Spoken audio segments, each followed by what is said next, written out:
세상에 떠도는 기묘한 괴담들. 첫 번째 이야기. 강원도 우리 집의 수호령 때문에 실제로 겪었던 실화괴담. 우리 집은 식당을 했었다.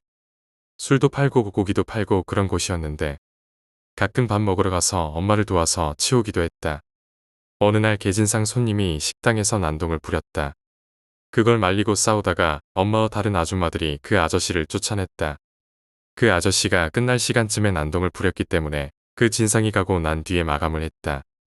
난 싸우느라 피곤했던 아줌마들과 같이 상을 닦고 치우고 있었다. 그 진상이 먹은 그릇을 다 정리해서 주방으로 가고 있는데 멈춰 하고 누가 크게 소리를 지르는 거야. 난 깜짝 놀라서 그 자리에 굳은 듯 서 있었다. 그 순간 눈앞으로 돌멩이가 지나갔다. 정말 앞머리에 닿을락말락 할 정도로 가까운 거리로 슉 하고 지나가서 주방 쪽으로 날아가 주방에 있던 그릇들이 와장창 깨졌다. 놀라서 밖에 나가보니 누가 막 도망가고 있었다. 보니까 그 진상이 나가서도 분이 안 풀렸는지 밖에서 돌을 던지고 도망간 거야. 얼마나 세게 던졌는지 식당 유리가 꽤 두꺼운 편인데 그게 안 깨지고 뚫려서 식당 안으로 날아든 거지. 누가 소리 질러서 멈추지 않았으면 나는 아마 그 돌을 맞고 크게 다쳤거나 죽었을지도 몰라. 식당 이모들한테 어떻게 알고 소리 질렀냐고 물어봤는데 아무도 소리 지른 사람도 없고 그 소리를 들은 사람도 없는 거야. 와 정말 신기하다 이러고 지나갔다. 그리고 몇 년 후 오빠가 결혼을 해서 아들을 낳았다. 우리 오빠는 당구장과 노래방을 했는데 2층이 당구장과 노래방이 있고 3층이 집이었다. 2층과 3층을 오가는 계단이 꽤 가파르고 위험했지. 암튼 2층에서 노래 부르고 신나게 놀고 있는데 갑자기 정말 갑자기 3층에 꼭 가야겠다는 생각이 드는 거야. 3층에서 엄마가 내 조카를 보고 있었거든. 3층에 올라가는데 보통 한 층을 올라가면 반층 올라가서 꺾어져서 다시 반층 올라가잖아. 반층 올라가서 딱 꺾어지는데 내 조카가 혼자 계단을 내려오고 있는 거야. 위험한데 생각함과 동시에 내 조카가 발을 헛디뎌 굴러 떨어지는 거야. 순간적으로 몸을 날려서 손을 뻗었는데 계단 모서리 있잖아. 거기에 내 조카 머리가 쿵 하고 떨어졌어. 정말 다행히도 그 모서리에 내 손가락이 닿아서 조카가 내 손가락 위로 떨어졌다. 바로 병원 데려갔는데 놀랐을 뿐 외상은 없었고 대신 내 손가락이 멍들었지. 1년의 일을 겪고 나서 혼자 생각하는데 너무 신기한 거야.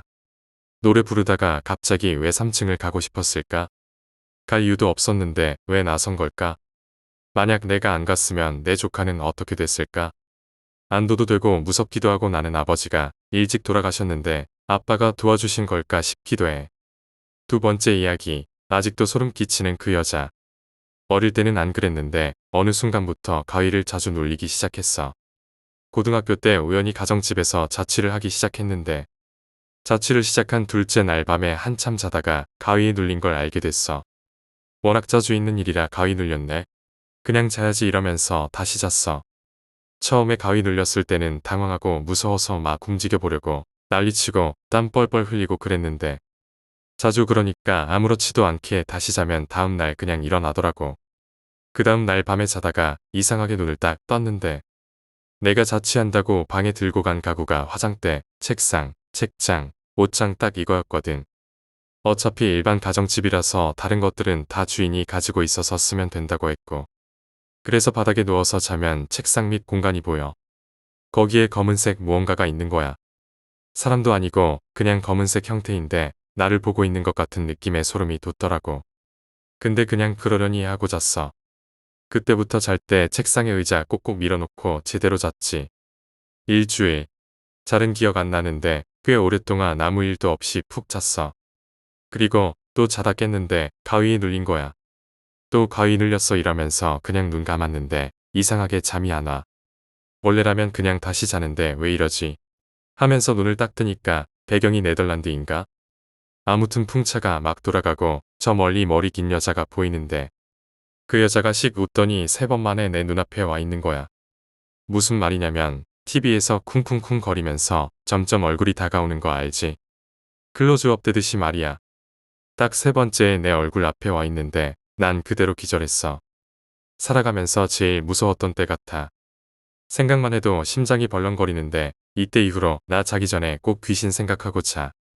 그러면 꿈에 귀신 안 나오더라고. 아무튼 깨어나니까 너무 생생하고 무서운 거야.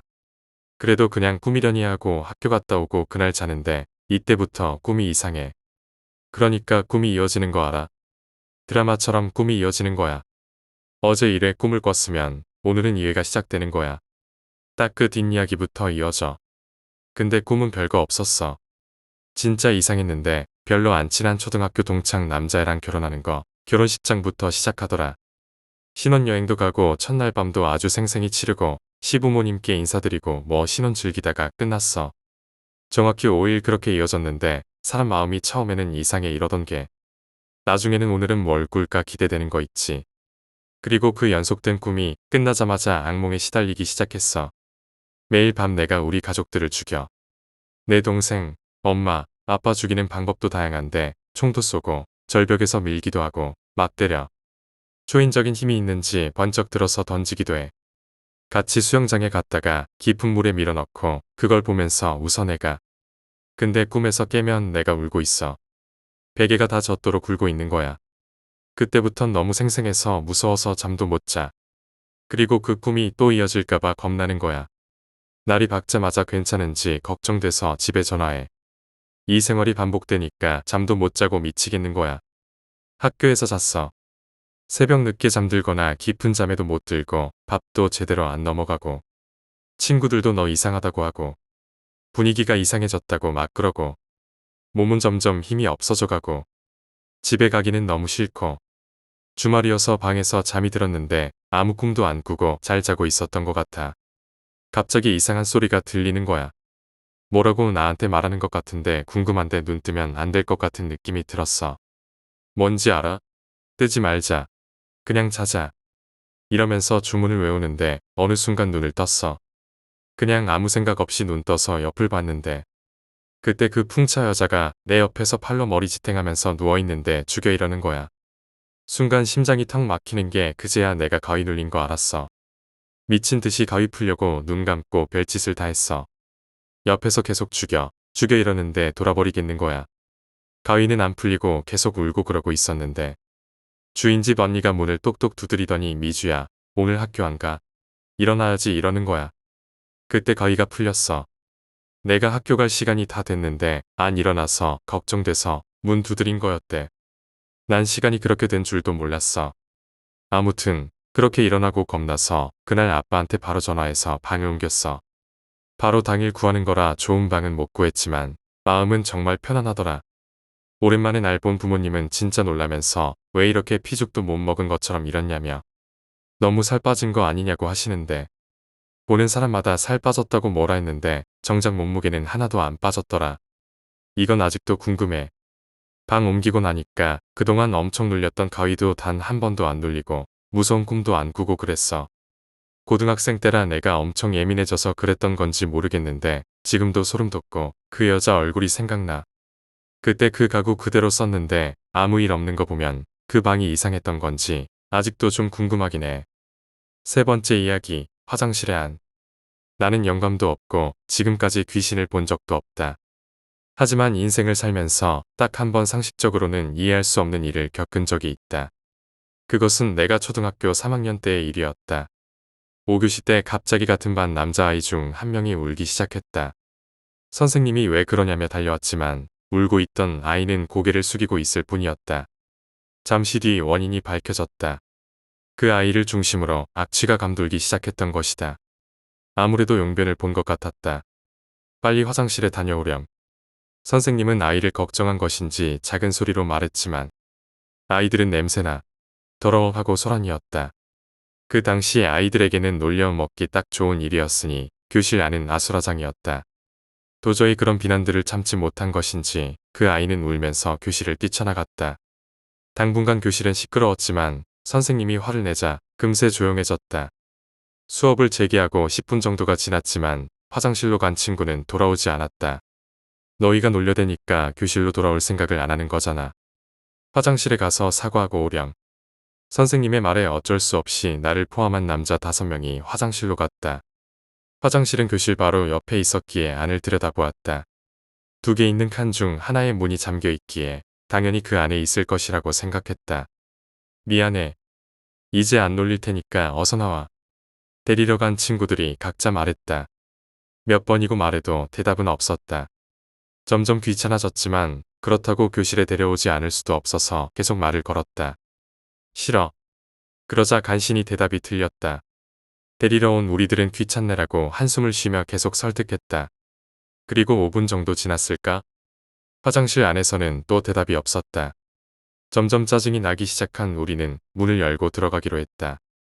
한 명이 문틈으로 천천히 걸쇠를 올리고 그 사이 나머지 4명은 계속 설득을 했다.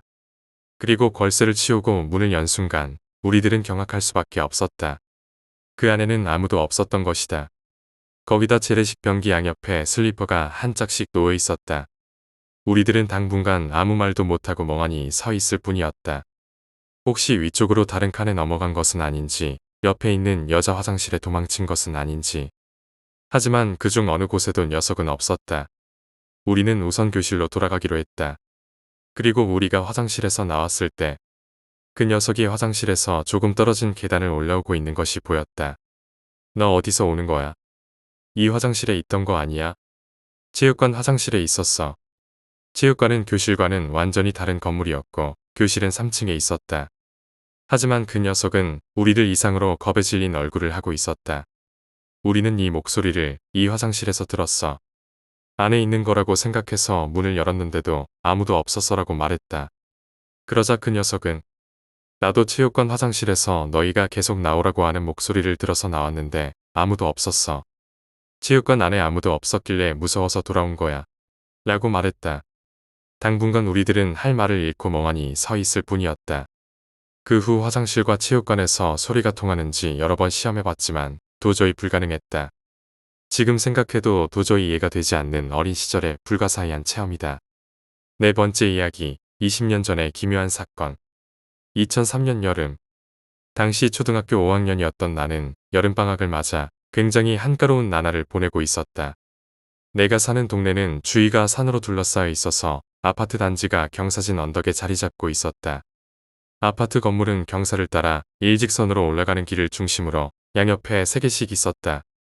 언덕 가장 아래쪽 아파트 단지 입구에는 슈퍼마켓, 문방구를 비롯한 여러 가게들이 있었다. 우리 집 110동은 언덕 꼭대기에 있었다. 나는 아침부터 당시 유행하던 온라인 게임 바람에 나라를 했다. 그러다가 점심을 먹고 나니 게임이 질려서 우리 집 바로 아래층에 사는 A와 함께 바깥에서 인라인 스케이트를 타기로 했다. 1층 현관문을 나가자마자 숨이 턱턱 막혀왔다. 무슨 사우나에 들어온 느낌이었다. 그날은 그해 여름 중에서도 유난히 더운 날이었다. 얼마나 심한 폭염이었던지 일기예보에서 야외활동을 되도록 하지 말라고 할 정도였다. 나와 A는 잠깐 집으로 돌아갈까 고민했으나 이내 어느 정도 더위에 익숙해져 어떻게든 놀기로 했다. 우리 집 110동 근처에서 10분 정도 놀았는데 둘이서 노는 건 영 재미가 없었다. 휴대폰이 지금처럼 초등학생도 들고 다닐 만큼 보급되지 않았기 때문에 동네에 또래 친구들이 많이 모이는 문방구 쪽으로 가서 애들을 좀 더 모으기로 했다. 더위 때문이었을까? 문방구에 가보니 평소 같으면 아무리 적어도 3, 4명은 있어야 할 곳에 단 한 명도 보이지 않았다. 아예 상가에 있는 가게 전체가 문을 닫았다. 생각해보니 집에서 문방구까지 오는 100m쯤 되는 길에 사람들이 한 명도 보이지 않았었다. 1000가구가 넘는 아파트 단지에서 말이다. 이글거리는 햇빛에 아스팔트는 지글지글 끓어 아지랑이가 피어올랐고 매미 소리만 세차게 들려올 뿐 온 동네가 죽은 듯이 침묵에 잠겨 있었다. 우리는 평소와 다른 분위기에 이상하다고 생각하면서 멋쩍은 듯 서로를 보며 씩 웃어 보였다. 혹시나 하는 마음에 우리는 상가 바로 옆에 있는 108동 아파트로 가봤다. 108동 아파트는 문방구도 가깝고 주차장도 넓고 사람도 많이 살아서 동네 아이들이 문방구 다음으로 잘 모이는 곳이다. 특이하게도 나무가 많이 심어져 있어서 약간 음산한 분위기가 감도는 곳이었다. 그러나 그곳에도 아이들은 없었다. 우리는 굉장히 실망하며 108동 뒤쪽에 있는 공터로 갔다. 차가 4~5대 정도 주차되어 있을 뿐 개미 새끼 한 마리 보이지 않았다. A와 나는 아무 말 없이 스케이트를 타며 공터를 빙빙 돌았다. 한 10분쯤 놀았을까? 이상하리만큼 사람이 없으니 뭔가 조금 무서운 생각이 들어 집으로 돌아가기로 했다. A와 함께 공터에서 빠져나오는 순간 등골이 엄청나게 오싹해졌다. 온몸에 있는 닭살이 다 돋는 것 같았다. 친구도 같은 느낌을 받았는지 우리는 마치 약속이라도 한 듯 뒤를 돌아봤다. 순간 나는 내 눈을 의심했다. 20m 정도 거리에 주차되어 있는 흰색 승용차 뒤에 뭔가 기묘한 느낌의 여자가 서 있었다.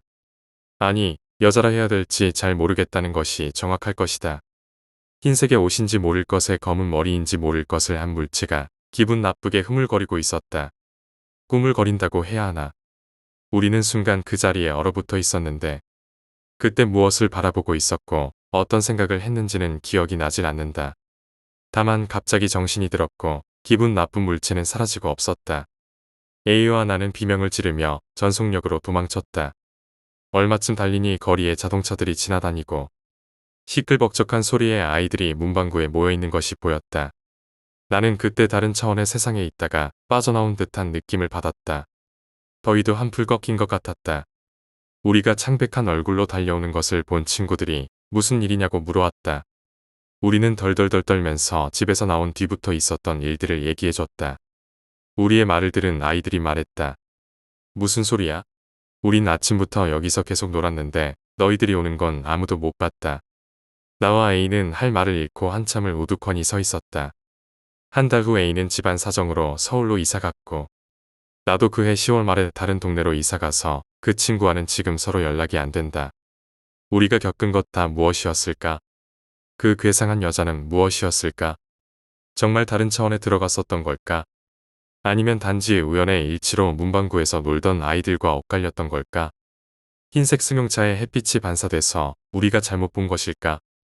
난 그 해답을 아직도 찾지 못했고 알고 싶지도 않다. 지금 당신의 등 뒤에 있는 그 여자에 대해서 말이다. 5번째 이야기, 천장의 귀신. 고참이 사회에 있을 때 친한 여자아이가 있었다고 한다. 그런데 그 친구가 언제부터인가 악몽을 꾸기 시작했다는 거야. 밤에 잠을 자고 있노라면 어떻게 봐도 귀신이라고밖에 생각할 수 없는 여자가 천장에서 눈앞까지 천천히 내려온다는 것이었어. 꿈이라기에는 너무 생생했대. 마치 가위에 눌린 것처럼 천천히 귀신이 내려와서 귀신의 땀구멍이 보일 거리가 될 때까지 눈을 마주친다는 거야. 물론 몸도 움직이지 못하고 비명조차 지를 수 없었다고 한다. 그런 꿈을 꾸기도 며칠. 그 여자아이는 가족에게 그 꿈에 관해 털어놓았다고 한다. 그러자 어머니는 용한 무당을 불러서 구슬하기로 했어. 집에 불용 무당이 한참 동안 구슬하다가 입을 열었다. 그년이 자기 갈 곳을 몰라서 너한테 나타나는 게다. 그러니까 또 나타나면 손으로 하늘을 가리키거라. 그리로 돌아갈 수 있게. 라고 말을 해주더래. 그래서 그 친구는 잠에 들기 전에 하늘을 가리킨다라고 되뇌며 잠이 들었대. 그리고 그날 밤 역시 귀신이 나타났다고 해. 너무 무서웠지만 그녀는 무당의 말을 상기하며 손을 들었어. 하지만 하늘을 가리킨다는 것은 곧바로 위에 있는 그녀를 가리킨다는 것이었지. 너무 무서웠던 그녀는 그만 위가 아닌 옆으로 손을 향했다고 한다. 그러자 처음으로 그 귀신의 시선이 자신이 아닌 옆을 향하더니 그쪽 벽으로 슉 하고 사라졌다고 해. 안심한 그녀가 마음을 놓고 푹 자고 일어났는데 간밤에 옆방에서 주무시던 아버지가 갑자기 돌아가셨다고 해. 그 이후 이야기는 듣지 못했지만 밤중에 초소에서 근무를 서면서 들은 오싹했던 이야기였다. 6번째 이야기, 귀신에게 공경을 당한 양반. 남대문 밖에 사는 심시성을 가진 양반이 있었다. 집이 무척 가난하여 외출을 할 때면 남편과 아내가 한 벌의 옷을 서로 바꿔 입고 번갈아 나갈 정도였다. 그나마 병마절도사 이석구와 친척이어서 간혹 이석구가 도움을 주어주기나 겨우 먹고 다녔다. 작년 겨울 한낮에 심씨가 한가롭게 쉬고 있는데 갑자기 사랑방 지붕에서 쥐가 기어다니는 소리가 들렸다. 심씨는 쥐를 내쫓으려고 담뱃대로 천장을 쳤다. 그런데 갑자기 천장에서 소리가 들렸다. 나는 쥐가 아니라 사람입니다. 당신을 보려고 산 넘고 물 건너 여기에 왔으니 나를 박대하지 마십시오. 심씨가 놀라서 분명 도깨비인가 싶었지만 생각해보니 대낮에 어떻게 도깨비가 나오겠는가. 어떻게 된 일인지 혼란스러워하는데 다시 천장에서 소리가 났다. 내가 먼 길을 와서 몹시 배가 고프니 밥 한 그릇만 주시오. 심씨는 아무런 대답도 하지 않고 곧장 안방으로 들어가 가족에게 그 상황을 이야기했다. 하지만 가족 중 누구도 그 사실을 믿지 않았다. 그런데 심씨가 말을 마치자마자 공중에서 소리가 났다. 당신들끼리 모여서 나 몰래 내 이야기를 하면 안 됩니다. 아이들과 부인들이 놀라 달아나니까 귀신도 부인을 따라가며 계속 외쳤다. 놀라서 도망칠 필요 없습니다. 나는 앞으로 이 집에서 오랫동안 머무를 것입니다. 곧 한 집안 식구가 될 텐데 나를 섭섭하게 하지 마십시오. 부인들이 여기저기 가서 숨었지만 가는 곳마다 따라다니며 머리 위에서 밥을 달라고 계속 소리를 쳤다. 결국 밥과 반찬을 한 상 차려서 대청마루에 놓아두었더니 음식을 먹고 물을 마시는 소리가 들렸다. 귀신이 밥을 잠깐 사이에 다 먹어치웠다. 다른 귀신들이 제사를 지내면 음식에 향만 맡고 가는 것과 달랐다. 심씨가 놀라서 물었다.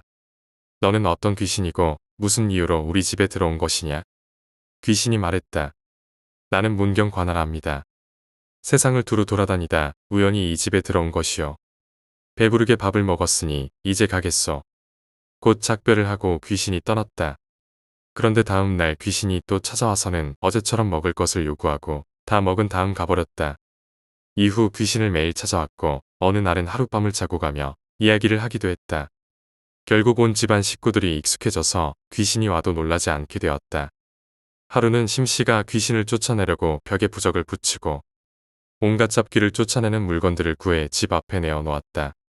그랬더니 귀신이 또 와서 말했다. 나는 요기가 아닙니다. 그런 수작이 무서울 리가 있겠습니까? 빨리 그것들을 치워서 나 같은 손님을 거절하지 않는다는 뜻을 보여주시오. 심씨가 어쩔 수 없이 물건들을 치우고 물었다. 너는 미래의 운명에 관해 알고 있느냐? 귀신이 말했다. 아주 자세히 알고 있습니다. 심씨가 말했다. 우리 집은 미래에 어떻게 될 것 같으냐? 귀신이 말했다. 당신은 충분히 69살까지 살겠지만 평생 불우할 것입니다. 당신 아들은 몇 살까지 살 것이고 손자에 가서야 겨우 과거에 급제할 것이요. 하지만 그나마도 쉽게는 못할 것 같습니다. 심씨가 그 말을 듣고 놀랄 뿐이었다. 집안 식구 중 어떤 부인은 몇 살까지 살고 아들은 몇 명이나 낳을지 물어보니 귀신은 일일이 다 대답해주고 덧붙여 말했다. 내가 쓸 곳이 좀 있으니 엽전 200냥만 좀 베풀어 주십시오. 심씨가 말했다. 내 눈엔 우리 집이 가난해 보이냐, 부자로 보이냐?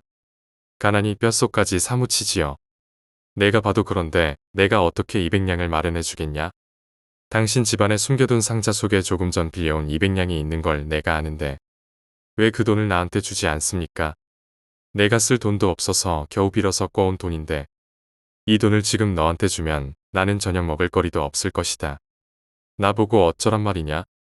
당신 집에 아직 쌀이 어느 정도 남아있으니 저녁밥은 충분히 먹을 수 있을 것이요. 어째서 거짓말로 때우려 하는 것이요. 내가 이 돈을 가져갈 테니 화내지 마시길 바랍니다. 말을 마치고 귀신은 훌쩍 가버렸다. 심씨가 상자를 열어보니 자물쇠는 제대로 채워져 있었으나 돈은 사라지고 없었다. 심씨는 손해가 점점 커지는 것에 고민하다 부인들을 친정으로 보내고 자신도 친한 친구의 집에 가서 자기로 했다. 그랬더니 귀신은 친구 집까지 쫓아와서 화를 내며 말했다. 어째서 나를 피해 이런 곳까지 와서 빌어 살고 앉았소? 당신이 만약 천리를 달아난다 해도 내가 못 찾을 것 같소? 귀신은 이번에는 그 집 주인에게 밥을 달라고 했다. 주인이 밥을 안 주자 귀신은 온갖 욕을 해대며 그릇들을 깨부쉈다. 이토록 밤새도록 소란을 피우니까 주인은 심씨에게 원망을 하며 깨진 그릇 값까지 물게 했다. 심씨가 도저히 버틸 수가 없어서 날이 새자마자 집으로 돌아갔다. 귀신은 부인들의 친정까지 찾아가 똑같이 소란을 피워서 부인들도 돌아와야만 했다.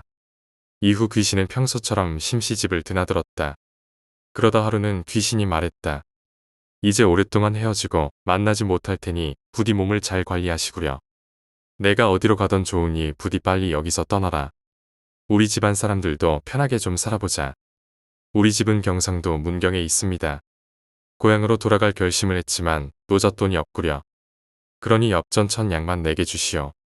내가 가난해서 밥도 잘 못 챙겨 먹는 건 너도 알 거 아니냐? 그렇게 많은 돈을 내가 어디서 구하냐? 당신 친척인 절도사 이석구 집에 가서 내 이야기를 하면 쉽게 빌려줄 겁니다. 어째서 돈을 안 구해와서 내가 집에 못 가게 합니까? 우리 집안의 모든 것은 절도사께서 주신 것이다. 입은 은혜가 너무 큰데 하나도 보답을 못해서 항상 부끄러워하고 있는데 또 1000냥을 빌리라는 게 말이 되느냐? 내가 당신 집에서 소란을 피운 걸 이미 절도사도 알고 있을 것이요. 당신이 이것만 해주면 요괴를 쫓아낼 수 있다고 말하면 어찌 도와주지 않겠습니까? 심씨가 기가 막혀서 말도 못했다. 그래서 즉시 이석구의 집으로 달려가 사정을 모두 말했다. 이석구는 화를 냈지만 결국 돈을 주었다. 심씨가 돈을 가지고 집에 돌아와 상자 깊숙이 감춰두고 앉아있으니 곧 귀신이 와서 환하게 웃으며 말했다. 노잣돈을 넉넉히 가져도 주시니 참 감사합니다.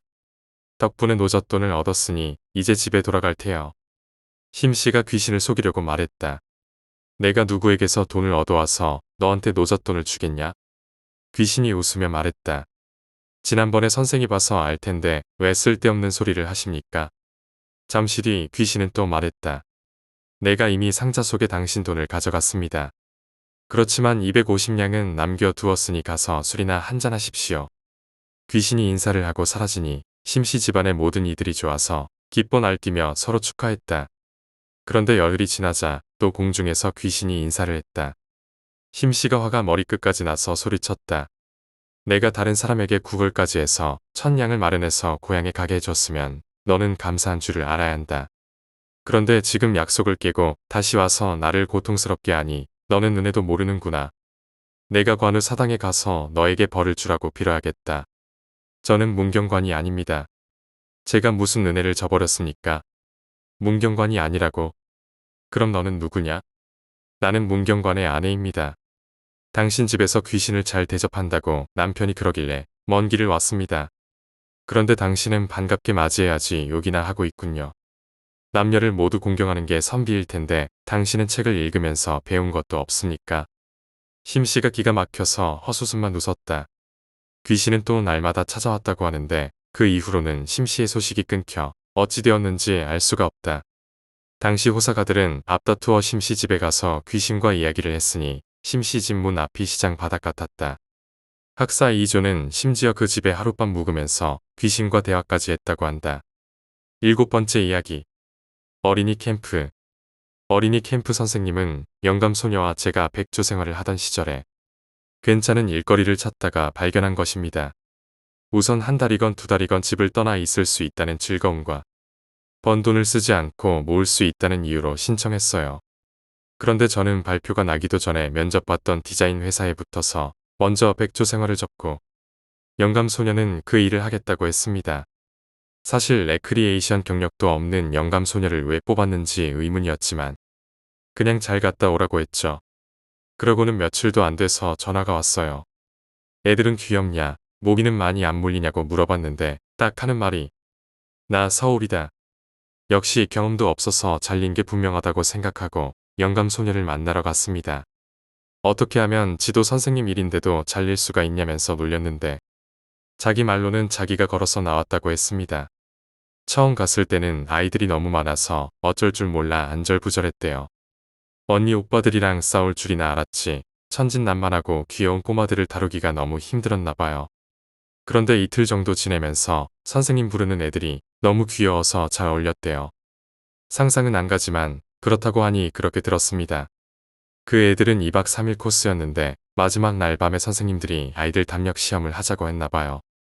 영감소녀는 아직 학교도 안 들어간 아이들이 너무 놀라지 않겠냐 해서 말렸는데 선생님들은 예정에도 없던 일을 진행하기로 했나 봐요. 담력 시험이래봤자 유치한 가면 쓰고 하얀 옷 입고 놀래주는 거였는데 그래도 걱정이 됐죠.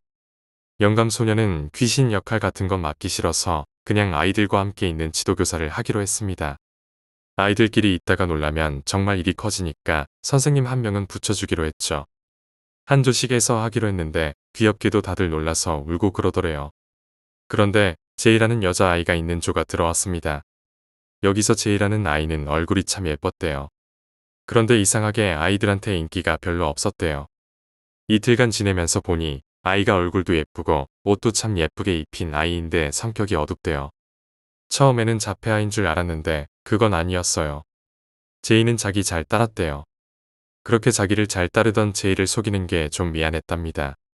프로그램이 어떻게 되냐면 선생님과의 시간인 것처럼 가장해서 아이들이 교실 안으로 들어오면 얘기를 하다가 갑자기 불을 끄고 귀신 소리를 내며 숨어있던 선생님들이 나오는 거였대요. 그러다가 한 명이라도 울음을 터뜨리면 불을 켜고 가면을 벗으면 놀랬지 하는 거였어요. 아무튼 제인의 조가 들어왔어요.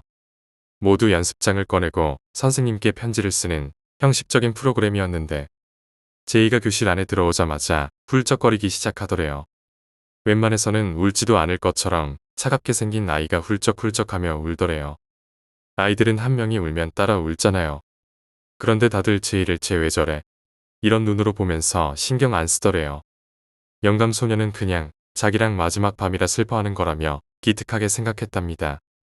그리고 캠프가 끝나도 찾아가서 놀아주면 좋겠다고 생각했죠. 그런데 제이가 계속 울더래요. 편지도 안 쓰고 한 손에 쥐어준 크레파스만 들고 울더래요. 한 아이가 미리 울어서 그런지 선생님들이 불을 끌 시간인데도 끄지 않고 계속 망설이고 있었나 봐요. 영감소녀는 그냥 막 짜증이 나더래요. 원래 하고 싶지도 않은 거였지만 하려면 빨리빨리 하던가 왜 저러나 싶어서 짜증이 막 나는데 이상할 정도로 짜증이 나더래요. 답답하기도 하고 그러고 불이 딱 꺼졌대요. 아이들이 막 울기 시작하면서 현기증이 살짝 나더래요. 어질어질해서 우는 아이들 지도도 못하고 머리를 잡고 앉아있는데 갑자기 누가 뺨을 확 후려치더라는 거예요. 그러면서 정신이 번쩍 들었대요. 아픈 것도 아픈 거지만 누가 감히 자기 뺨을 후려쳤다는 데서 열이 받았대요. 정말 순식간이었죠. 불 꺼지고 뺨 맞고 바로 불 켜지고 이런 정도의 시간이요. 그런데 아무리 봐도 자기 뺨을 후려친 사람을 못 찾겠더래요. 선생님들은 저쪽 교실 반대편에 숨어 있어서 이곳까지 올 시간은 충분하지 못했고 아이들이 때렸다기에는 너무 큰 사람의 손 느낌이 났다는 거예요. 더 이상한 건 불이 딱 켜지자마자 주저앉아 우는 아이들, 자기 배 쪽을 부여잡고 우는 아이들. 그런데 아까 울던 제이는 언제 울었냐는 듯이 가만히 앉아서 자기를 쳐다보고 있더래요. 마치 갑자기 본 게 아니고 불이 꺼졌을 때부터 계속 봐온 듯한 눈빛 있잖아요. 선생님들이 탈을 벗기도 전에 걱정이 돼서 영감 소녀 있는 대로 달려왔대요. 선생님들도 어둠 속에서 짝소리는 들었는데 그게 영감 소녀가 아이들을 때린 줄 알았나 봐요. 그런데 영감 소녀의 볼이 빨간 걸 보고는 더 놀란 거죠. 영감 소녀는 몸이 안 좋다면서 먼저 선생님 방에 들어갔대요. 분하고 괘씸한 생각에 잠이 안 오더래요. 그런 상황에서라면 누가 봐도 제이가 때린 것처럼 생각이 들잖아요. 저도 그렇게 생각했고요. 다음 날 아침 식사를 하고 지도교사 선생님과 잠깐 시간을 가진 다음 캠프를 마치는 걸로 마지막이었는데 제2의 지도교사는 영감 소녀가 아니었죠. 다행이면서도 뭔가 물어보고 싶은 마음에 아쉬웠대요. 그렇다고 어린아이를 잡고 내가 선생님 때렸니? 아니면 어둠 속에서 뭘 봤니? 라고 물을 수는 없잖아요. 다른 날은 예뻐 보였던 양쪽으로 따은 제이의 머리마저도 얄미워 보이더래요. 선생님과의 시간이 다 끝나고 버스를 타기 위해 아이들을 줄 세워놓는데 제이가 영감 소녀 있는 대로 오더래요. 그러면서 하는 말이 선생님 어제 아팠죠? 선생님이 이상해서 제가 때렸어요. 미안해요. 하면서 울더래요. 그래도 아이가 솔직하게 말했으니까 마음이 좀 풀리더래요. 그래서 제이야 괜찮아 하면서 줄을 세우고 뒤돌아서는데 뭔가 너무 이상하더래요. 그 당시 제이랑 자기랑은 1m 이상 떨어진 거리였대요. 불이 꺼진 시간은 길어봐야 2, 3초 정도였는데 어떻게 저 작은 아이가 그 시간 동안 달려와 자기를 때리고 제자리로 돌아가 그렇게 태연하게 앉아 자기를 응시하고 있을 수 있는 건지 그리고 또 자기가 이상했다는 건 무슨 얘긴지 아무튼 제이를 버스 태워보내고 나니까 그 건물에 다시 들어가기가 너무 싫더라는 거예요. 그래서 이래저래 해서 몸이 안 좋다고 설명을 하고 서울로 올라온 거래요. 그런데 만약 때릴 수 있었다고 쳐. 그런데 어른 손 같았다며 그건 어떻게 된 거야? 그래도 영감 소녀는 졸업하고 나서 전공을 살려 편집 디자인 회사를 다녔어요. 처음엔 규모가 작은 개인 회사라고 생각하고 들어갔는데 생각보다 직원이 꽤 있었죠. 대부분 디자이너가 여자들로 구성되어 있어서 실망을 많이 했었대요. 영감 소녀는 디자인 1팀으로 배정을 받고 들어갔는데 디자인 1팀 사무실은 다른 팀들과 같은 층이 아닌 옥상으로 올라가는 계단 부분에 있는 작은 사무실이었대요. 대부분 1팀이면 본팀이기 때문에 대우가 좋을 거라고 생각하거든요. 아무튼 많이 이상했어요. 디자인 1팀은 모두 5명으로 구성되어 있는데 5명 모두 여자였대요. 하다못해 팀장도 여자였죠. 자기 옆자리에는 본인을 부팀장이라고 소개하는 여자가 앉아 있었는데 영감 소녀랑 동갑이었죠. 2년제를 졸업하고 바로 일해서 차기 팀장 자리를 노리는 부팀장의 위치에 있는 여자였어요. 그런데 디자인하는 사람답지 않게 우중충하니 암울한 사람이었대요. 혹시 귀신을 잘 보거나 기가 세지 않나요? 갑자기 이런 질문을 던지자 소름이 끼치더래요. 본인 스스로 영감소녀라고 부르라고 시키는 앤데 어떻게 그 사실을 알았나 싶어서요. 대답을 할까 말까 망설이고 있는데 주변에서 부팀장님 또 시작이다 이런 소리가 들리더래요. 원래 그런 사람이었나 봐요. 기분이 썩 좋지는 않더래요. 아무튼 얼레벌레 하루를 보내고 집에 가려는데 어쩌다 보니 부팀장이랑 방향이 같아서 지하철을 같이 타게 된 거죠. 그냥 아무 말도 없이 뻘쭘하게 가는데 부팀장이 자기는 귀신을 보는 것 같다고 하더래요. 사실 영감소녀는 주변에서 희한한 일이 많이 일어나지 귀신을 본다거나 예지 능력이 있다거나 그런 건 아니거든요. 그래서 그냥 그런가 보다 하며 믿고 싶지도 않고 듣고 싶지도 않은 부팀장의 무용담을 들으며 집에 왔대요. 부팀장의 무용담은 어디선가 한 번씩은 들어본 얘기들에 드문드문 SF로 구성되어 판타지 소설이 생각났다고 하더라고요. 결국은 미친놈이란 생각만 들더래요. 그리고선 업무 도중에도 이런저런 얘기들을 계속 주절거리나 봐요. 안 들을 수도 없고 참 애매한 상황이었죠. 같은 팀원 여자애가 오더니 자꾸 들어주면 신나서 또 한다고 들어주지 말라고 그러기도 했대요. 처음엔 듣기 싫었는데 그냥 자기가 들어주니까 좋아하는 모습에 그냥 들어주기로 했나 봐요. 저렇게 좋아하는데 그냥 들어주자 이런 생각이 있잖아요. 그런데 좀 들어주자 점점 무당 행세까지 하더래요. 뭐 밤에 일어나서 화장실을 가지 말라느니 물가에는 지나가지 말라느니 누군가가 방 창문에서 지켜보고 있다느니 이러더래요. 계속 들어주니까 짜증이 나더래요. 자기도 모르게 그 사람이 말한 걸 의식하게 되는 게 더 싫은 거죠. 그래도 영감이 꽤 있다고 생각하는 사람한테 이것저것 충고를 하니까 우습기도 하더래요. 어느 날은 아침부터 와서 듣고 싶지도 않은 자기 꿈 얘기를 막 하더래요. 이빨이 빠지는 그런 꿈이었던 걸로 기억해요. 그래서 그냥 너도 한번 껌먹어봐라 하는 마음에 그 꿈은 근처에 누가 죽는 꿈인데 조심하셔야겠어요 하고 넘겼대요. 그런데 자기 말을 정말 믿었는지 되게 겁먹은 눈치더래요. 한편으로는 걱정되면서도 너도 여태까지 계속 겁줬으니까 한번 당해봐라 했대요. 그런데 다음날 부팀장님 아버지가 돌아가셨다는 거예요. 그래서 며칠 동안 회사에 결근을 했죠. 물론 본인이 저주하고 그런 건 아닌데 괜히 미안하더래요. 어디서 주너들은 얘기 그냥 한 건데. 며칠 뒤에 부팀장이 회사에 왔는데 아버지 일에 대한 슬픔 이런 것보다는 영감소녀에게 역시 자기가 사람을 잘 봤다며 추종자 행세를 하더래요. 덕분에 전보다 더 귀찮게 굴었나 봐요. 잠깐이나마 동정했던 게 한심하게 느껴지더래요. 부팀장 덕분에 회사 내에 친구라곤 부팀장 하나만 있는 격에다가 물론 부팀장이 소문낸 거지만 부팀장 아버지의 죽음을 예언했다느니 부팀장이랑 붙어 다닌다고 이상한 소문까지 돌았대요. 그래서 처 14한 회사를 그만둘 생각을 계속하고 있었대요. 사직서 낼 기회만 엿보면서 계속 다녔대요. 첫 월급 받고 나한테 한턱 내면서 그 부팀장 욕을 엄청나게 해댔죠. 미친년 같다느니 사이코 미친년이라고요. 원래 욕을 안 하는 영감소녀 성격에 저렇게까지 말하는 거면 엄청난 사람인 것 같더라고요. 그러면서 그 여자를 골탕 먹일 방법 없냐면서 묻는 거예요. 서로 머리를 짜낸 끝에 유치한 아이디어들만 줄줄이 꺼냈죠. 사실 자기는 저승사자라고 얘기한다느니 부팀장이 했던 것처럼 똑같이 충고를 한다느니 그러다가 그냥 내가 그만두라는 결론을 내리고 서로 헤어져서 집으로 갔죠.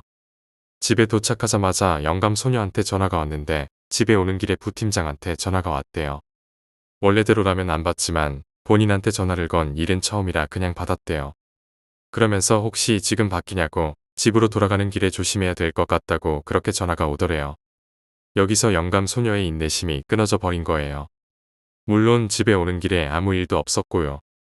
다음날 회사에서 지랄해야겠다고 생각하고 왔어요. 부팀장이 보이자마자 막 뭐라고 했대요. 도대체 왜 그런 전화를 하냐고 그랬더니 본인은 전화를 안 했대요. 정말 어이가 없는 상황이었죠. 그러면서 오버를 떨며 핸드폰도 보여줘가며 본인은 전화 건 적이 없다고 그랬대요. 스스로 뭔가 미스터리한 일을 만들고 싶어 하는 것 같은 정말 사이코인 거죠. 그러면서 혼자 소름 끼쳐 하면서 사람들한테 어제 있었던 일들을 얘기하러 가더래요. 저도 들은 얘기지만 정말 그런 사이코 찾아보기 힘들죠. 화가 나는 순간에도 어떻게 엿먹여줄까 를 생각했대요. 업무가 시작되고 일을 하다가 영감소녀가 연기를 한 거예요. 괜히 두통 있는 연기 있잖아요.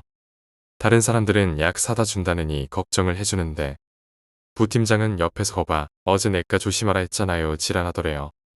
다른 사람들한테는 괜찮다고 하고 부팀장을 살짝 불렀대요. 그러고는 이거 비밀인데 사실 자기 외할머니 댁에 무당이 있었다고 얘기를 했대요. 그러면서 부팀장님 책상 밑으로 어떤 손이 부팀장님 발목을 잡고 있는 걸 봤다고 말해줬대요. 물론 뻥이죠. 이번엔 너도 겁먹어보라가 아니라 진짜 당했으면 좋겠다는 나쁜 생각도 했대요. 역시나 부팀장은 계속 안절부절을 못하더래요. 다리를 바닥에 붙이지도 못하고 올리지도 못하고. 다행인지 다음날 부팀장은 아무 일도 없이 회사를 잘 출근했대요. 덕분에 비웃음을 조금 사기도 했죠. 그런데 부팀장 말로는 자기가 어제 꿈을 꿀 때 수호신한테 자기를 살려달라고 기도를 했대요. 그게 효험이 있었다고 또 주책 없이 떠들더래요. 그래서 그냥 웃으면서 두고 봐줘라고 말했대요. 그런데 점심시간에 잠깐 은행 간다고 나갔던 부팀장이 업무 시간이 다 돼도 안 들어오는 거예요. 일하는 내내 신경이 쓰였는데 팀장님 말씀으로는 오다가 교통사고가 나서 인대가 늘어났대요. 뼈가 부러지거나 철거상이 있는 건 아닌데 그래도 꼭 자기가 저주한 것 같고 그래서 너무 무서웠대요. 며칠 입원해 있는다는 얘기를 듣고 무섭기도 하고 퇴원하면 더 귀찮게 굴까봐 집에 큰일이 생겼다고 말하고는 그냥 사직서를 내버렸대요. 그 뒤로 핸드폰 번호도 바꾸고 다시는 디자인 회사 안 들어간다고 하더라고요. 제가 중학교 다닐 때 아현동 가스 폭발 사고가 났었죠. 그리고 얼마 후 뉴스 보도에 아현동 사는 두 자매가 가스 중독으로 죽은 기사가 보도되기도 했었고요. 덕분에 아현동은 제 이미지에서 가스라고밖에 생각이 안 납니다. 고등학교 때 점심시간 영감소녀와 제가 포함된 무리들은 모여서 수다 떨기를 굉장히 좋아했어요. 그 짧은 시간에도 그땐 정말 재밌었던 것 같아요. 대개 비 오는 날은 무서운 얘기하고 싶잖아요. 친구들과 무서운 얘기를 하다가 가위 눌림에 대해서 얘기가 나오게 됐어요. 사실 가위 안 눌려본 사람 별로 없죠? 우리 무리에 있던 애들은 전부 가위 눌림을 많이 겪어봤더라고요. 대부분 TV 소리는 들리는데 몸이 안 움직였다. 눈은 떴는데 못 움직였다 이런 얘기들이었어요. 물론 저도 가위 많이 눌려봤고요. 저는 대부분 잠들기 전에 가위에 많이 눌리더라고요. 자려고 누운 지 5분 이럴 정도예요. 영감소녀도 당연히 가위에 눌려봤다고 했죠. 영감소녀는 영감소녀답게 가위에 눌렸어요. 중학교 때 TV를 보다가 시간도 늦은 것 같아서 잠자리에 눕게 됐대요. 영감소녀 침대 발 아랫부분에 문이 있었고 오른쪽에 큰 창문이 있어요. 한참 자고 있는데 가위에 눌렸다 하는 기분이 들더래요. 많이 눌려본 사람들은 그 기분을 알잖아요. 영감소녀는 가위에 눌리면 막 깨려고 노력하는 게 아니라 마음을 가다듬은 다음에 눈을 팍 뜬대요. 저도 해봤는데 장난 아니게 어렵더라고요. 그런데 눈을 팍 떴을 때 실패하는 경우가 있대요. 그럼 다시 눈을 감고 또 눈을 팍 뜬대요. 그래서 깼다는 느낌이 들면 바로 벌떡 일어나서 불을 켠대요. 처음에 제가 그럼 눈 팍 뜰 때 잘못해서 귀신이랑 눈 마주치면 어떻게 해라고 물었더니 귀신도 내가 갑자기 눈 팍 뜨면 놀라서 도망갈 거래요. 아무튼 갑자기 가위가 눌리는 느낌이 왔고 영감소녀는 자신만의 방법을 이용해서 계속 눈을 뜨는데 그날따라 실수가 많더래요. 그러다가 조금 깼다라는 느낌이 들어서 일어나려고 하는데 몸은 움직이긴 하는데 정말 슬로우 영화처럼 느릿느릿하게 일어나지더래요. 몸을 반쯤 일으켰을 때 자기 발 아래로 뭔가가 하얀 두 덩어리가 보이더래요. 아차 싶어서 영감소녀는 다시 느릿느릿 뒤로 눕기 시작했대요. 일어나는 것보다 더 힘들었지만 지금 일어나면 큰일이다 하는 생각에 막 다시 누웠나 봐요. 그런데 그런 포즈면 배가 막 당겨야 되잖아요. 그런 느낌 없이 공중에 상반신이 살짝 한 15도 각도 정도 상태에서 조금씩 누웠나 봐요. 사실 자신도 가위에 눌리면서 뭔가를 저렇게 선명히 본 건 처음이라서 어떻게 해야 될까 고민했대요. 다시 일어나자니 앞일이 깜깜하고 깨려고 자신이 하던 방법처럼 계속하면 눈을 뜨는 순간마다 저 하얀 물체들이 팍팍 이동할 것 같은 그 공포영화의 한 장면 같을 거란 생각이 들었대요. 눈을 감자니 자신이 눈을 감은 사이에 쟤네들이 자기 얼굴 앞에 와서 시시덕거릴 것 같고 해서 눈도 못 감고 있었다나 봐요. 그러다가 고개만 살짝 들어서 발 있는 데를 봤대요. 역시 하얀 두 덩어리가 서 있더래요. 처음에는 어두워서 잘 안 보였는데 점점 지나니까 눈이 익숙해지면서 윤곽이 보이더래요. 역시나 사람이었대요. 그것도 두 명의 여자. 한 명은 키가 163 정도. 대충 그런 정도 키에 얼굴은 전형적인 처녀귀신 틱했대요. 눈에 쌍꺼풀도 없고 볼은 퀭하니 말라서 머리는 그냥 부스스한 긴 머리. 피부색은 보통 사람처럼 그냥 하얗지도 않고 까맣지도 않은 피부였고 옆에 있는 한 여자는 당시 유행이었던 앞가르마 단발머리에 키는 옆 사람보다 작은 한 157 정도 돼 보이는 키에 볼살이 희고 통통했대요. 몸집도 약간 있었고 웃긴 건 두 사람이 소복 같은 게 아니라 평상복 입고 있더래요. 그 두 사람은 그냥 아무 말도 없이 서서만 있었대요. 자기를 보는 것도 아니고 허공을 보는 것도 아니고 어디를 보는지 모르겠는 시선으로요. 비유를 하자면 동공이 비어있는 것 같았대요. 그러다가 그 두 덩어리가 짠 듯이 양팔을 서서히 올리는데 이번에는 자기가 아닌데 아까처럼 몸이 또 느릿느릿 세워지더래요. 아까는 앉으려고 했던 포즈인데 이때는 마치 어렸을 때 영화에서 본 강씨가 일어나듯이 천천히 세워지더래요. 문득 느낌이 유체이탈하는 느낌이 들었대요. 한 번도 겪어본 적 없고 자세히 알아본 적도 없지만 왠지 사람의 느낌이라는 게 있잖아요. 아니면 겁을 집어먹어서인지 그런 생각이 막 들면서 발끝까지 다 일어나면 난 죽는다. 지금 잠에서 안 깨면 난 죽는다 하는 생각이 막 들더래요. 그래서 온갖 생각을 하면서 잠에서 깨려고 노력을 했대요. 눈을 감고 마음속에서 공포심을 없애면서 여긴 우리 집이다. 방 건너편엔 부모님도 계신다 하면서 스스로를 안심시켰대요.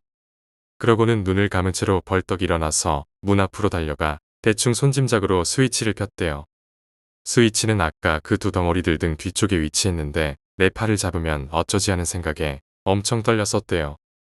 다행히 눈 감은 상태에서도 불이 켜진 게 느껴졌고 그대로 불 켜진 채로 잠을 잤대요. 그리고 다음 날 학교를 갔다 와서 TV를 보는데 뉴스에 그 두 여자 얘기가 보도되더래요. 아현동에서 가스 중독으로 두 자매가 새벽 사이에 죽었다고. 얼굴도 옷도 그대로 똑같이. 별로 안 무섭나요? 내가 이 얘기 들을 땐 엄청 무서웠었는데 한번 가위 눌릴 때 뭔가를 보니까 계속 보이는 느낌이더래요. 아현동 두 자매처럼 소름 끼치게 정확한 건 아니었지만 그냥 뭔가가 보이는 거 있잖아요. 자기 방에서 발레하는 여자를 본다든지 더 웃긴 건 자기 방구석에서 어떤 아줌마인지 할머니인지 하는 사람이 떡을 팔고 있다든지 이런 쓸데없는 영상들이요. 가위가 자주 눌리는 건 아니지만 눌릴 때마다 이런 게 보이니까 차라리 보이려면 아예 잘생긴 남자나 보여라 했대요. 이 정도로 여유가 생기게 된 거죠. 어느 날은 학교에 갔다 왔는데 어떤 남자가 자기 방에 앉아 있더래요. 하복 입고 다닐 때였는데 갈색 긴팔 목폴라 티의 얼굴은 잘생기도 못생기지도 않은 그냥 평범한 얼굴의 바지 같은 건 뭘 입었나 기억도 안 난대요. 아! 하고 놀랐는데 그게 꿈이었대요. 꿈치고는 너무 생생한 것 같은 느낌이었죠. 자기가 남자나 나와라 했더니 정말 남자가 나왔나 하는 생각이 들더래요. 그리고 며칠 뒤에 잠을 자는데 뭔가 그런 느낌 있잖아요. 예쁘게 자야겠다 하는 느낌. 평소 같으면 대자로 벌리고 자거나 이불 걷어차고 그럴 텐데 드라마에 나오는 여주인공처럼 예쁘게 자야겠다는 느낌이 들었대요. 마치 누가 보고 있기라도 한 것처럼요. 아침에 일어나니까 기운도 없고 엄청 피곤하더래요. 밤새 예쁘게 자려고 노력을 했다나 봐요. 그냥 피식 웃음이 나오더래요. 내가 왜 그랬나 싶고 결국엔 사춘기라서 그런 거구나 하고 말았죠. 그리고 또 자는데 전날 밤처럼 그런 느낌이 나더래요. 자고는 있는데 깨어있는 것처럼 논리적으로 생각을 했대요. 누가 날 보고 있다. 내 왼쪽 옆에 있는 것 같다 하는 생각. 그리고는 주저없이 고개를 틀어 왼쪽을 봤대요. 사실 지금까지 본 것들이 많아서 겁날 것도 없었죠. 그런데 자기 침대 옆 그러니까 방바닥에 그 남자가 앉아 있더래요. 뭐라고 설명을 해야 되나? 자기가 누운 방향과 같은 방향으로 앉아 있었대요. 시선은 영감소녀 발 쪽으로 가고 영감소녀가 누운 침대 바로 옆에 앉아서 가슴 윗부분에서만 보이고 자기를 안 쳐다보고 있더래요. 바로 옆에 있어서 엄청 놀랐지만 그다지 무서운 느낌은 안 나더래요. 그래서 그냥 다시 고개를 돌려서 눈을 감고 잠을 잤대요. 말하자면 그때부터 알 수 없는 남자와 본 것처럼 됐는데요. 이상한 건 그 남자는 자기한테 전혀 신경을 안 쓴대요. 그냥 방을 돌아다닌다거나 자기 피아노 위에 있는 물건들을 만지작거리면서 이게 뭔가 본다거나 이것저것 보며 신기하다는 듯이 만지작거리면서 본다거나 그랬대요. 그리고 아침에 일어나 보면 밤에 봤던 그대로 물건이 누워 있다는 거죠. 어느 날은 영감소녀 방 책장에 있는 세계문학을 꺼내서 읽어본다거나 그랬대요. 영감소녀는 세계문학 전집이 있어도 안 읽는데 그 남자가 집어든 책이 다음날 일어나 보면 정말 그 순서 그대로 있었더래요. 예를 들면 여자의 일생 옆에 죄와 벌, 그 옆에 돼지 이런 식으로요. 밤에 잠을 안 자고 그 사람을 관찰해서인지 몸무게가 5kg가 빠졌대요. 스스로는 다이어트 돼서 좋다고 생각했지만 좀 지나니까 몰골이 말이 아니게 된 거죠. 그러다가 엄마가 걱정이 돼서 공부하느라 힘드냐고 물어봤대요. 그렇다고 엄마한테 나 사실 방에 남자 있어라고 말할 수는 없는 거잖아요. 그래서 그냥 그렇다고 했대요. 그리고 어느 날 잠을 자는데 정말 오랜만에 가위 눌린 느낌이 나더래요. 누가 위에서 누르고 있는 느낌이요.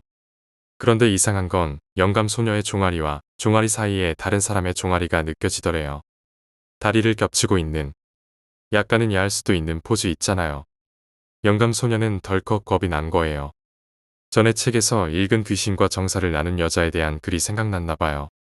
물론 신체적으로야 아무 이상 없겠지만 그래도 겁이 난 거죠. 막 발버둥을 치는데 발버둥이 쳐지더래요. 그런데 그 남자는 계속 양어깨를 누르고 있었대요. 그러다가 영감 소녀가 내가 싫어 이런 식으로 계속 중얼거렸대요. 서서히 풀리는 느낌이 나면서 가위에서 풀려났대요. 그런데 왠지 미안한 느낌이 나더래요.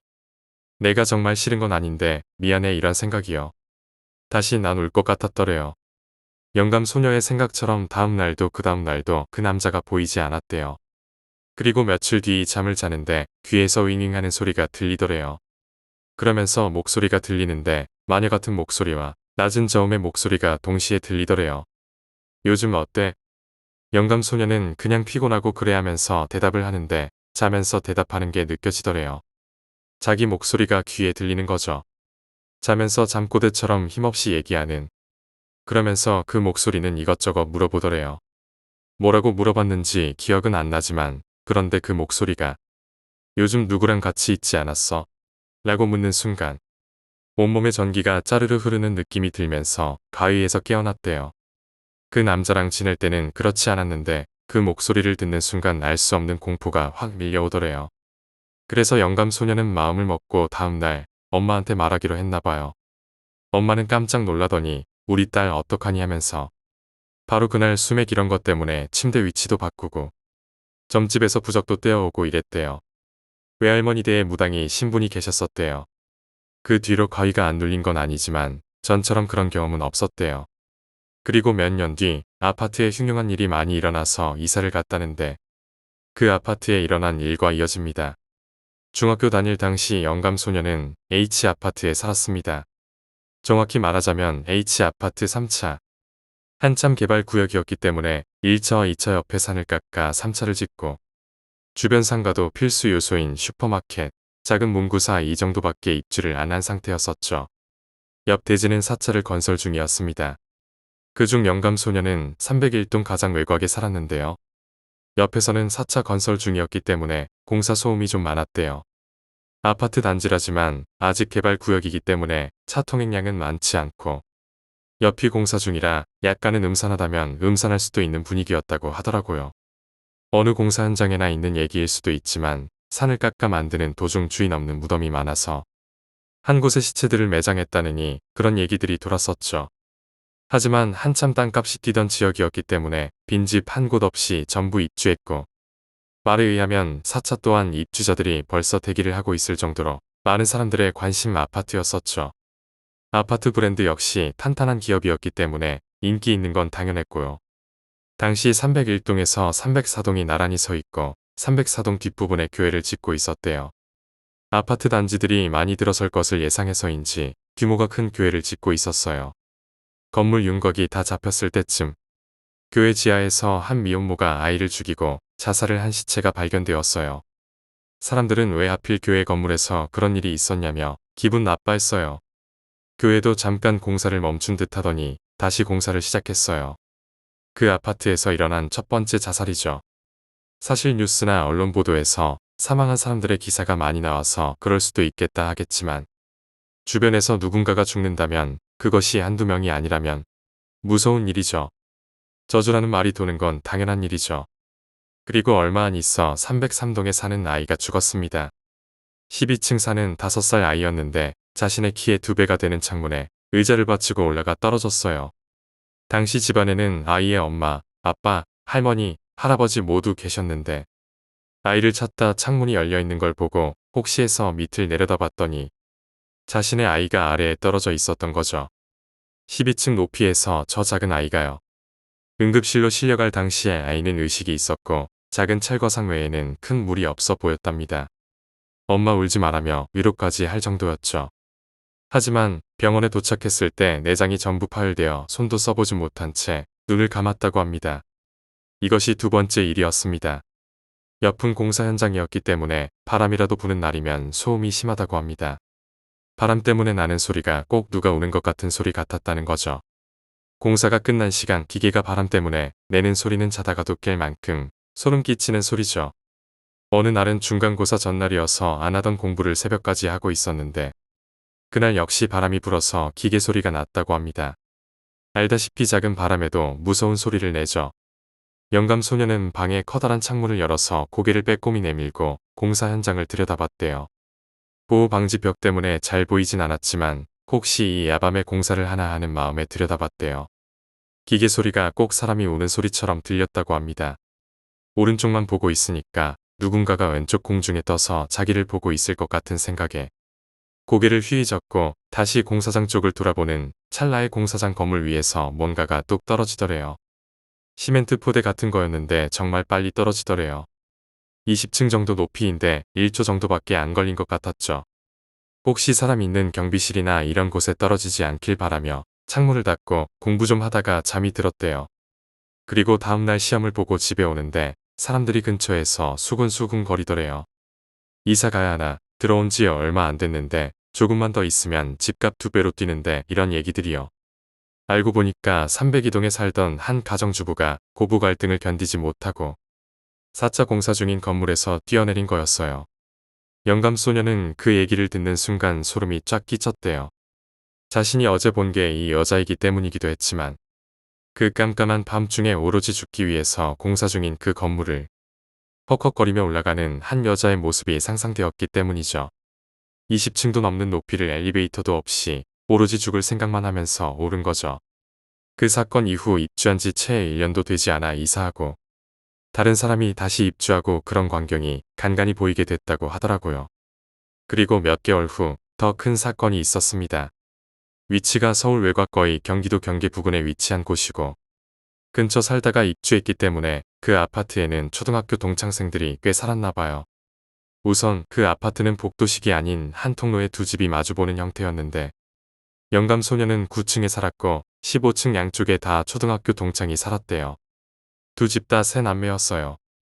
위로 여자 둘, 아래로 남자 동생 한 명이 있었어요. 왼쪽 라인에는 별로 친하지 않았지만 조용하고 여성스러운 미니가 살았고 오른쪽 라인에는 학교에 모르는 애가 없을 정도로 발랄하고 되바라진 현미가 살았죠. 세 번째 사건이 있은 후 영감 소녀는 가위에 눌려 귀신을 보게 된 시기였어요. 남자 귀신과 동거 사건도 있었고 엄마는 귀신이 집에 접근하지 못하도록 부적을 사다 붙였죠. 혹시 영감 소녀에게 신내림 이런 일이라도 벌어질까봐 점집이란 점집은 다 드나들며 처리를 했대요. 왜 그런 건지 모르겠지만 신내림 금지 거부 아무튼 이런 내용의 부적은 판매를 안 한대요. 신에게 반항하는 의미이기 때문인지 뭔지는 모르겠지만 그래서 나쁘지만 우선 방책으로 부적을 사다 붙이고 영감 소녀 몸에도 지니게 되었는데 그 부적 내용이 윷놀이할 때 반사 이런 내용이었대요. 이런 것도 원래는 안 써주는데 영감 소녀의 엄마가 많이 고생을 하셔서 얻었다나 봐요. 며칠 뒤 엘리베이터를 타는데 왼쪽 라인의 미니 엄마와 함께 엘리베이터를 타게 되었대요. 미니 엄마는 미니와 마찬가지로 조용하고 성당 다니는 분이셨는데 그날은 어딘가가 좀 아파 보이시더래요.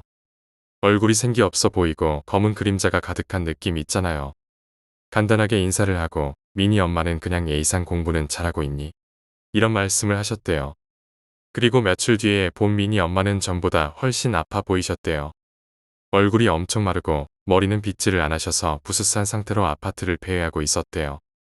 어느 날은 밤에 학원 끝나고 1층에서 엘리베이터를 타려고 버튼을 눌렀는데 문이 열리면서 그 안에서 미니 엄마가 튀어나왔대요.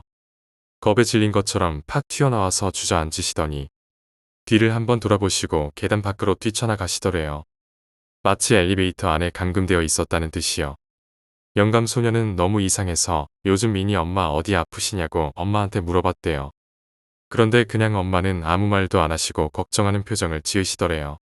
어느 날은 엘리베이터를 1층에서 탔는데 문이 닫힐 때쯤 누군가 손이 팍 튀어나오면서 문을 다시 열더래요.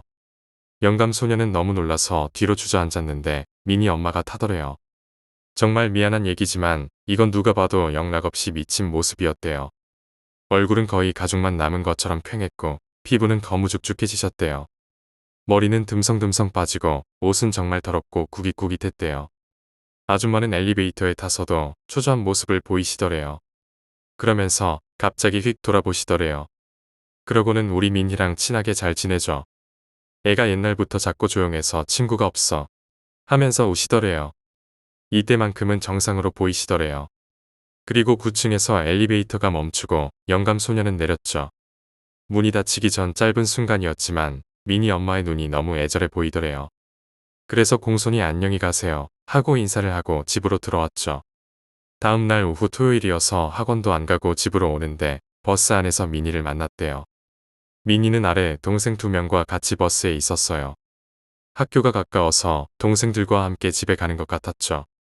아는 척을 할까 했지만 초등학교 때 그렇게 친하지도 않았고 해서 그냥 말았대요. 미니한테 잘해줘라는 말이 마음에 남았지만 말이에요. 버스에서 내리고 슈퍼를 들러서 엄마가 오는 길에 사오라고 시킨 반찬 재료를 사서 나오는데 경찰차와 구조대 차가 영감 소녀의 통로 앞에 서더래요. 무슨 일인가 해서 보는데 엘리베이터 문이 열리면서 구조대원들이 하얀 천이 덮인 들것을 들고 달려 나오더래요. 하얀 천의 중심부는 빨간색으로 물들어 있었죠. 집으로 들어와 보니까 영감 소녀의 엄마가 막 울고 계시더래요. 정말 서럽게 울고 계시더래요. 엄마가 그렇게 우셔서 영감 소녀도 같이 따라 울면서 왜 그러냐고 했대요. 엄마는 미안해서 어쩌니 미안해서 어쩌니라고 하시더래요. 울음을 멈추고 말씀을 하셨는데 미니 엄마가 아프기 시작한 지 얼마 안 돼서 돌아가셨다는 거였어요. 고열이 나고 먹은 음식을 토해내고 하셨대요.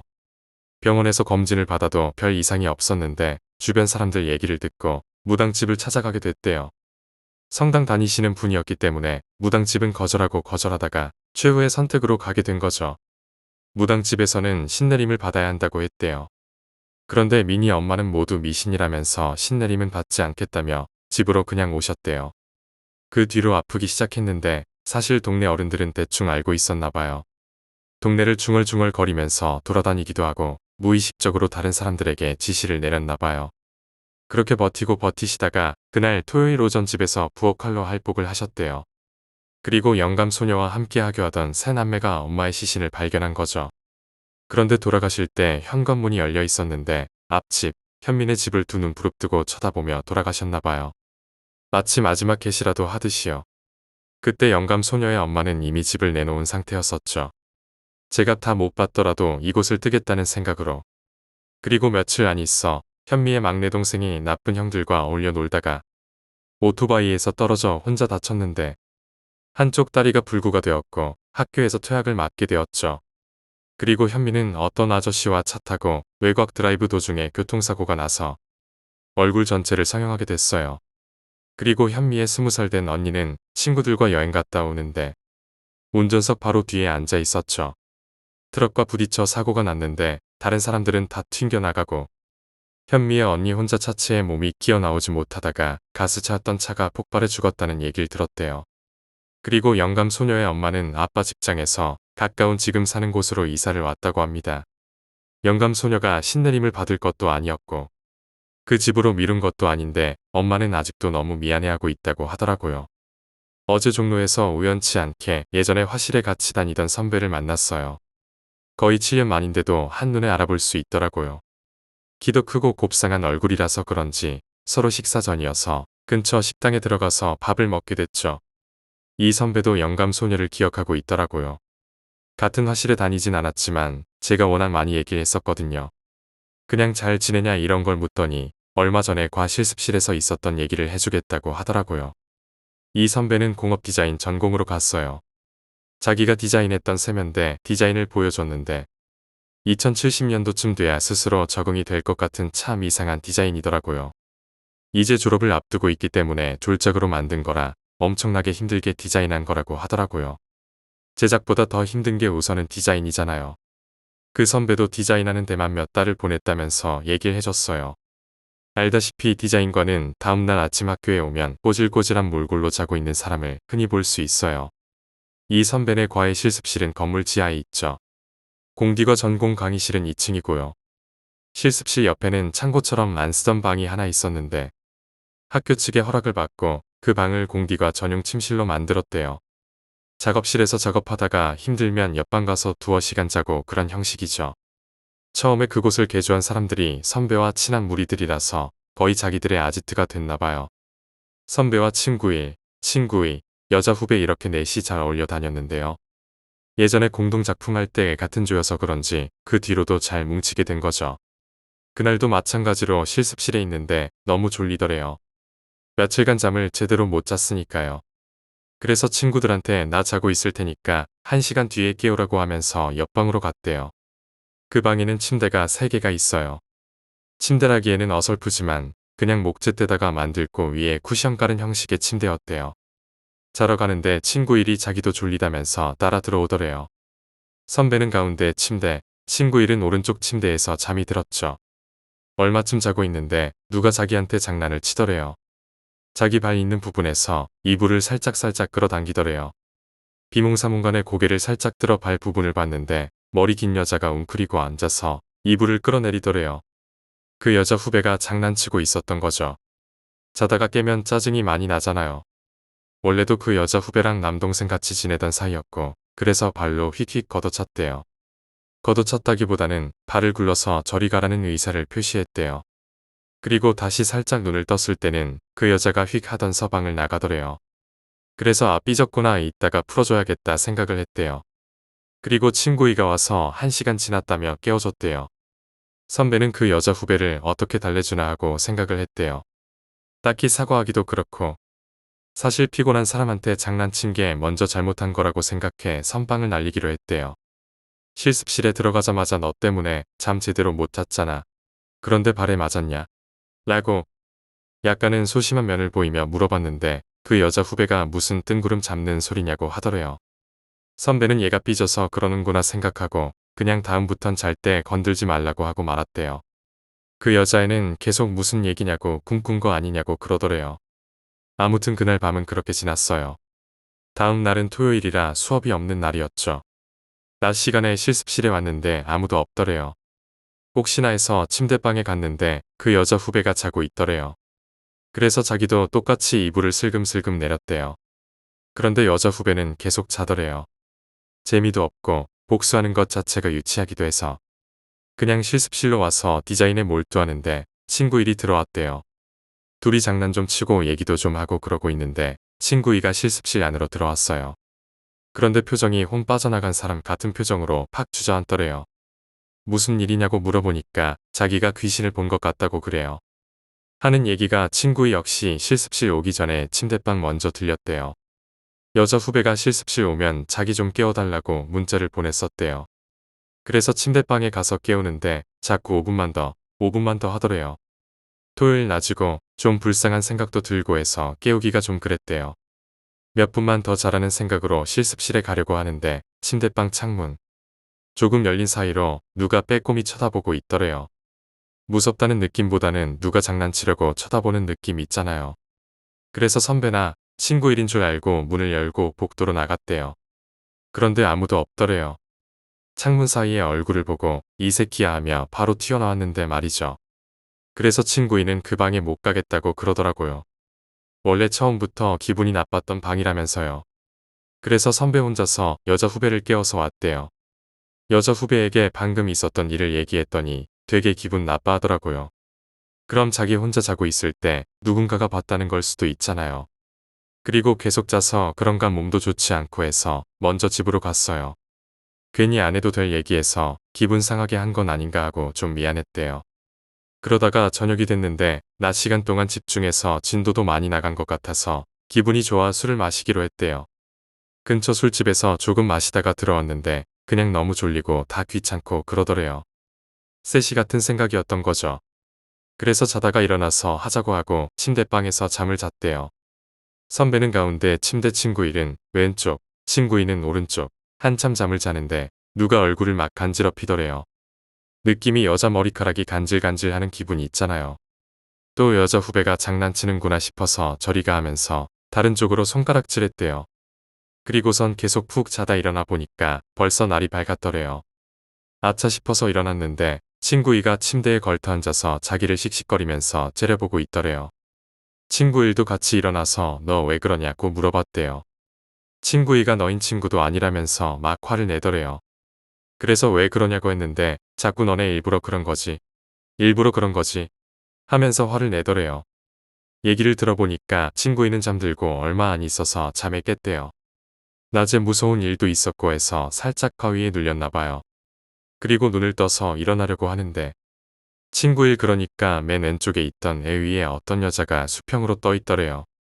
친구 일의 몸과는 한 10cm 정도 떨어지게. 그러면서 그냥 자는 모습을 쳐다보고 있더래요. 그런데 친구 일이 잠꼬대로 저리 가라고 했나 봐요. 그러자 그 여자가 그 상태로 둥둥 떠서 가운데인 선배 위에 둥둥 떠 있더래요. 선배는 간지러운 듯 얼굴을 긁더래요.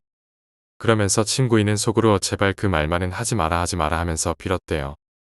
그런데 아니나 다를까 선배가 친구 두 쪽을 가리키면서 아 저리가 이러더래요. 너인 정말 친구도 아니다 하면서 자기는 속으로 별 욕을 다 했대요. 그러자 그 여자가 둥둥 떠서 자기 위로 올라왔대요. 눈이 딱 바로 앞에서 마주친 채로요. 그리고 그 상태로 계속 있었대요. 그 여자를 보니까 눈이 비었대요. 흰자만 가득한 얼굴이 있잖아요. 눈을 감았는데 막 눈물이 나오더래요. 그런데 알다시피 안 보이는 게 더 무섭잖아요. 그래서 다시 눈을 떴대요. 그렇게 눈 뜬 채로 새벽녘 올 때까지 움직이지도 못하고 계속 있었대요. 화실에 관련된 귀신 얘기 이런 게 많긴 하지만 이 이야기 듣는데 너무 소름 끼치더라고요.